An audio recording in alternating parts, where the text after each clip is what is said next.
Hello friend, welcome back to my channel Vinita Singh UP. तो आप लोग कैसे हैं? उम्मीद करती हूँ आप लोग अच्छे होंगे और अपनी पढ़ाई अच्छे से कर रहे होंगे।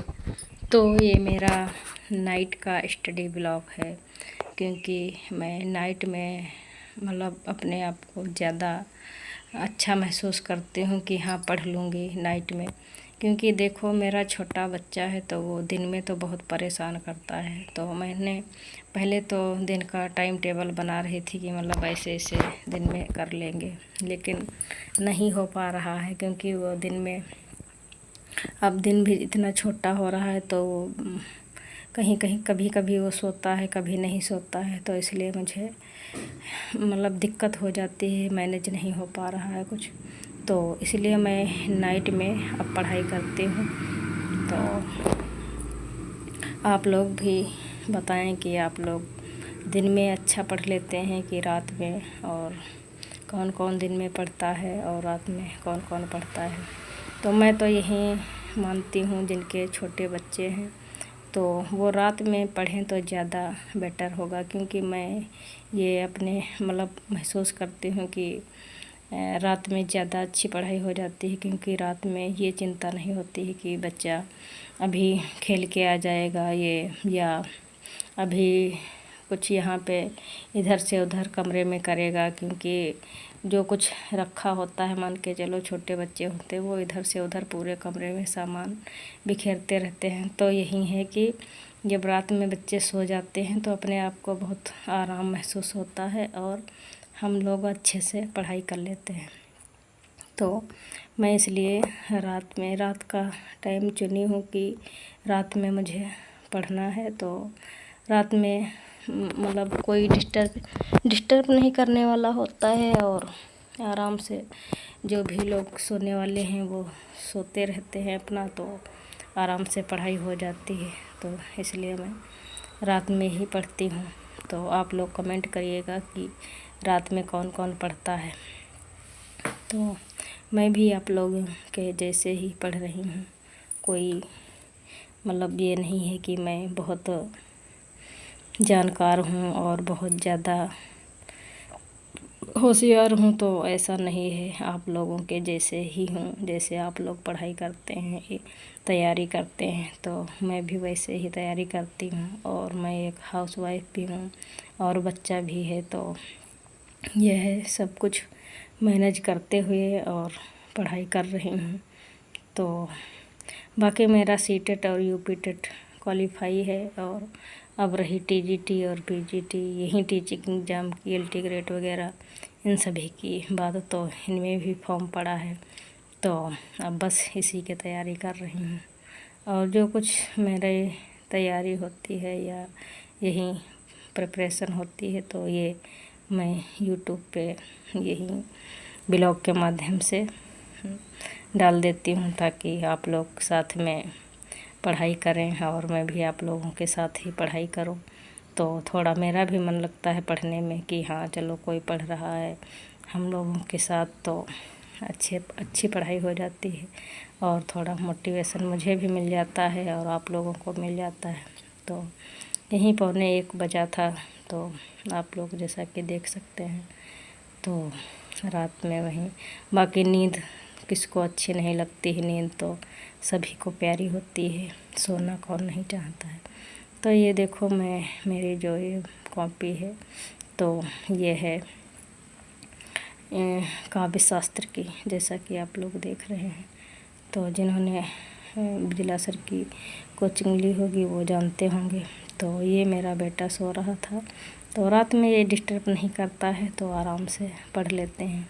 और दिन में तो ये मान के चलो जैसे बहुत ज़्यादा परेशान करता है कि इधर से उधर सारा कुछ, कहीं कॉपी लेगा, कहीं पेंसिल लेगा, तो पढ़ना में मुश्किल कर देता है बहुत ज़्यादा।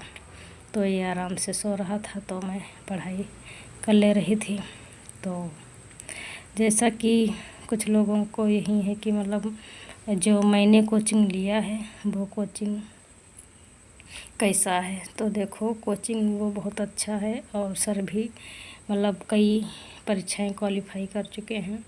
तो जैसा कि आप लोग जानते होंगे सुनील बिजला सर को, तो कोचिंग मतलब अच्छा है, तो पढ़ाते भी अच्छा हैं। तो देखो अब ये भी है कि इतने कम समय में कोचिंग लें कि ना लें, और कोचिंग लें कि बुक से पढ़ाई करें। तो मैं तो यही आप लोगों को सलाह दूंगी कि आप लोग कोचिंग लेना चाहते हैं तो ले लीजिए। मान के चलो त्यौहार वगैरह ये सब छोड़ के इनमें टाइम ये दिन छोड़ दो तो 2 मंथ तो मान के चलो आराम से मिल ही जाएंगे। तो जैसे सर ने जो पढ़ा दिया है तो उसको 5-5, 6-6 वीडियो एक दिन में देख लीजिए तो आपका कोर्स कवर हो जाएगा, और साथ में रिवीजन करते चलिए तो आराम से कवर हो जाएगा। तो यदि आप लोग लेना चाहते हो तो ले सकते हो। बाकी बुक्स वगैरह हैं तो बुक्स कौन कौन पढ़े, तो आप लोग सरस्वती पांडे की एक बुक है तो वो भी अच्छी बुक है, तो पढ़ सकते हैं।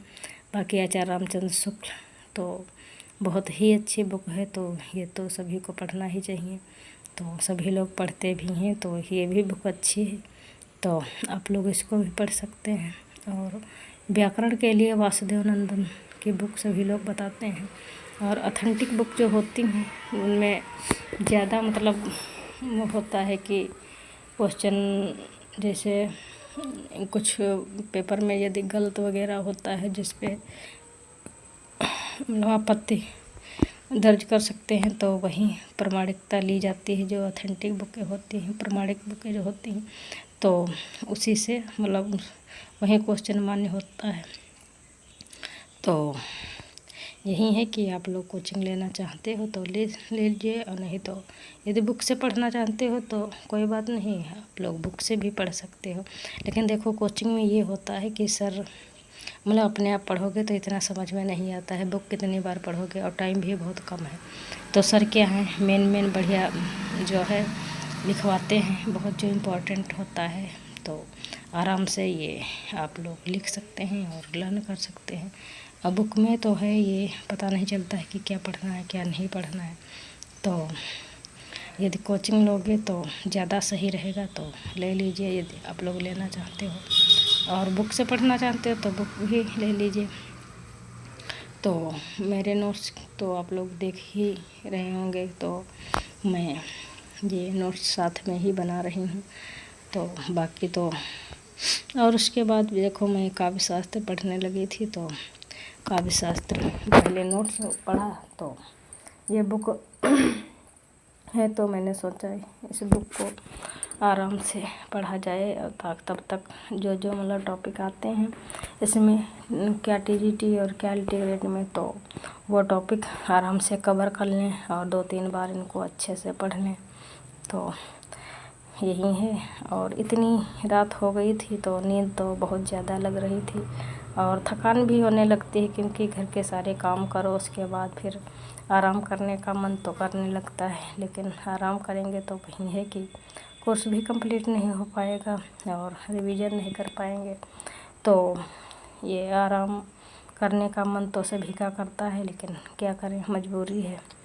तो फिर मैं आराम ना करके फिर पढ़ाई करने लगी थी, तो नींद तो बहुत आ रही थी, तो मैं फिर ऐसे ही बैठ गई।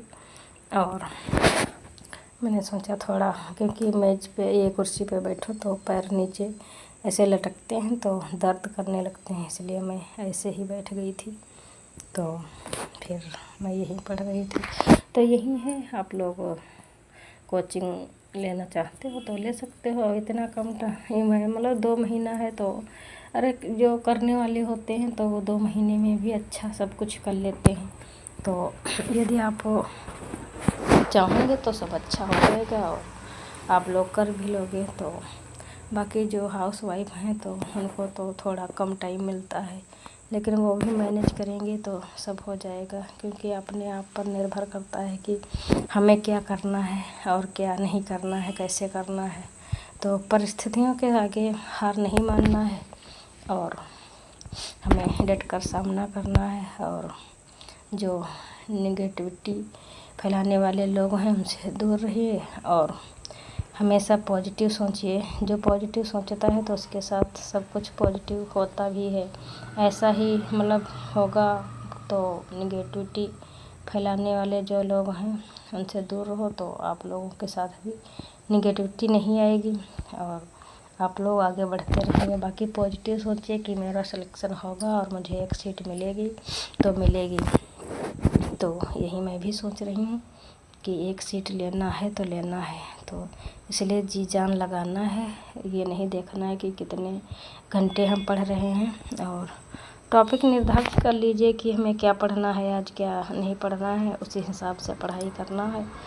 और यदि टॉपिक देखो मतलब डिसाइड नहीं करते हैं कि हमें क्या पढ़ना है, तो पता चले बुक लेकर हम सोच रहे हैं कि हमें क्या पढ़ना है क्या नहीं पढ़ना है, तो इसमें फिर दिक्कत हो जाती है। तो इसलिए मैं यही आप लोगों से कहूँगी कि एक दिन पहले टॉपिक क्लियर कर लीजिए कि हमें क्या पढ़ना है, अगले दिन बस उसी को पढ़ना है ये सोचो कि, और बाकी कुछ ना सोचो, नहीं तो फिर इधर से उधर सब हो जाता है और कुछ नहीं।